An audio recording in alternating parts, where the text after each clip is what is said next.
இதுல எத்தனை முக்கோணங்கள் இருக்குன்னு எண்ணி சொல்லு. எண்ணி பார்த்து முடிஞ்சிடும். இதான் ஐடியாவா? போட்டித் தேர்வுகளில் கேட்குற மிக மிக முக்கியமான கேள்விகளில் ஒன்று இந்த மாதிரி ஒரு வரைபடம் கொடுத்துட்டு அதில் எத்தனை முக்கோணங்கள் இருக்குன்னு கேட்கறது. இந்த மாதிரி கொஸ்டின்ஸ்க்கு ஆன்சர் பண்ணும்போது நம்மளா கவுண்ட் பண்ணி ஆன்சர் பண்ணால் நமக்கே தெரியாமல் ஏதோ ஒரு இடத்துல ஏதோ ஒரு ட்ரையாங்கிளை மிஸ் பண்ணிடுவோம். அப்போ நமக்கு ஆன்சர் தப்பாக தான் கிடைக்கும். இந்த மாதிரி கொஸ்டின்ஸ் நம்ம எப்படி ஃபேஸ் பண்ணணும்னா எல்லா கொஸ்டின்ஸ்லையும் இந்த லாஜிக் யூஸ் பண்ணி தான் கவுண்ட் பண்ணணும்னு ஒரு பேட்டர்ன் யூஸ் பண்ணுவாங்க. அந்த பேட்டர்னை மட்டும் தெரிஞ்சுக்கிட்டா போதும், இந்த கொஸ்டினை ஈஸியாக சால்வ் பண்ணிடலாம். ப்ளஸ் நமக்கு அந்த டைமும் சேவ் ஆகும். ஃபர்ஸ்ட் இந்த மாதிரி ஷேப்ஸை பார்த்ததுமே இது எந்த மாடல், இதுக்கு என்ன பேட்டர்ன் யூஸ் பண்ணுன்றதை நம்ம அனலைஸ் பண்ணணும். இப்போ இந்த ஷேப்பை சால்வ் பண்றதுக்கு முன்னாடி ஒரு ஈஸியான ஷேப் எடுத்து ட்ரையல் பார்க்கலாம். ஃபர்ஸ்ட் இந்த ஷேப்பை மைண்ட்ல நல்லா ரெஜிஸ்டர் பண்ணிக்கோங்க. இதுக்கு என்ன பேட்டர்ன் யூஸ் பண்ண போறோம்னா இந்த வரைபடத்தில் எத்தனை அடிப்பக்கம் இருக்குன்னு கவுண்ட் பண்ணாலே போதும், நமக்கு ஆன்சர் கிடைச்சிடும். இப்போ இந்த ஷேப்ல எத்தனை அடிப்பக்கம் இருக்குன்னு நம்ம கவுண்ட் பண்ணலாம். இந்த ஷேப்ல 1 2 அடிப்பக்கம் இருக்கு. இப்போ இருக்க ஒவ்வொரு அடிப்பக்கத்துக்கும் ஒரு நம்பர் கொடுக்க போறோம். 1 2. இப்போ கொடுத்த நம்பர் ரெண்டுத்தையும் ஆட் பண்ணாலே நமக்கு எத்தனை முக்கோணம் இருக்குன்னு தெரிஞ்சிடும். அப்போது 1 + 2 = 3.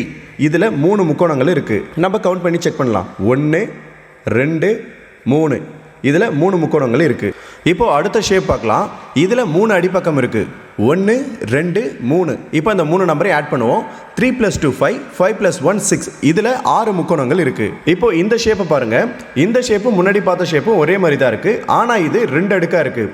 இதில் எப்படி அடிப்பக்கத்தை கவுண்ட் பண்ணணும்னா முதல்ல இருக்க அடுக்குக்கு 1 2 3 நம்பர் கொடுத்துருவோம். அடுத்த அடுக்கு வரும்போது 4 5 6 நம்பர் கொடுக்காம அதுக்கும் 1 2 3 தான் நம்பர் கவுண்ட் பண்ணணும். இப்போ ரெண்டுத்தையும் கவுண்ட் பண்ணால் நமக்கு எத்தனை முக்கோணங்களுக்கு தெரிஞ்சிடும். முதல்ல இருக்க அடுக்கில் 1 2 3 மூணுத்தையும் கவுண்ட் பண்ணால் 6 வருது. அடுத்த அடுக்குலேயும் 6 வருது. மொத்தம் இதில் 12 முக்கோணங்கள் இருக்குது. இப்போ ஃபைனலாக மெயின் கொஸ்டினுக்கு வருவோம். இந்த ஷேப் எப்படி இருக்குன்னா 3 அடுக்குகளாக வெவ்வேறு அடிப்பக்கங்கள் கொண்டதாக இருக்குது. முதல்ல கீழே இருக்க அடுக்கில் அடிப்பக்கங்களை கவுண்ட் பண்ணிக்கலாம். 1 2 3 4 5 6 மொத்தம் 6 அடிப்பக்கங்கள் இருக்குது. இந்த நம்பரை கவுண்ட் பண்ணால் மொத்தம் 21 முக்கோணம் கிடைக்குது. அடுத்த அடுக்கில் 1 2 அடிப்பக்கம் இருக்குது. அதை கவுண்ட் பண்ணால் நமக்கு 3 முக்கோணங்கள் கிடைக்குது.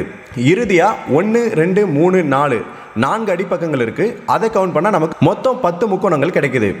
இப்போது இந்த 3 அடுக்கில் இருக்க முக்கோணங்களையும் கவுண்ட் பண்ணால் 21 3 10 நமக்கு மொத்தம் 34 முக்கோணங்கள் கிடைக்குது. சார் 34. நான் எண்ணிட்டேன். சந்தேகம்னா நீங்க எண்ணிக்கீங்க.